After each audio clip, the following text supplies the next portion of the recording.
সন্ধ্যাবেলায় ভেজে চা করে নিয়ে এলাম মা আর আমি। মা বলছে আমার চার কাঁটাটা কি সুন্দর, মা তো লিকার চা খাচ্ছে আর আমি হচ্ছে গ্রিন টি খাচ্ছি। ও বলছে আবার স্প্রাইট না, পেপসির কালার, পেপসি তারপরে থামস আপ, কোক, এইসব কালার।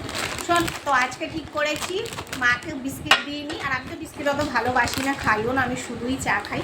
তো আজকে এই লেস দিয়ে আমরা চা খাবো, ঠিক আছে? আমি আমার লেস দিয়ে খাবো, আর এই যে আমার মেয়ে তো একটা প্যাকেট গোটা নিয়ে বসেই পড়েছে। যাক, আমাদেরকে শেয়ার করেছে, কিন্তু আমি শেয়ার করবো না। না, কত খেতে লাগে, কত বড় একটা। তো মাকে আগে দিই, আজকে চা দিয়ে খাও। ও প্লেটে, মা বলছে প্লেটটা নিয়ে আসো। তোমাদের সময় ছিল মা এইসব লেস? আমাদের সময় ছিল না, ছিল না। মা বলছে মাদের সময় এসব লেস ফেস ছিল না, অনেক যুগ আগের কথা, অনেক যুগ আগের কথা।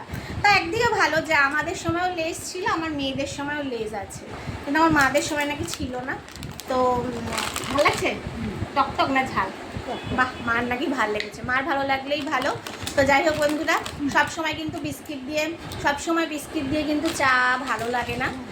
সব সময় একটু মাঝে মধ্যে দেখবেন একটু এরকম চানাচুর, কোনো মুখরোচক বেশ ছোলা ভাজা, বাদাম, এগুলোর সঙ্গেও কিন্তু চা বেশ ভালোই লাগে। যদিও বা একটু গ্যাস অম্বল অনেক সময় হয়ে যায়, কিন্তু এরকম লেস দিয়ে কিন্তু দারুণ লাগে। আমি আগেও খেয়েছি, কিন্তু মাকে আজকে খাওয়ালাম। টাটা।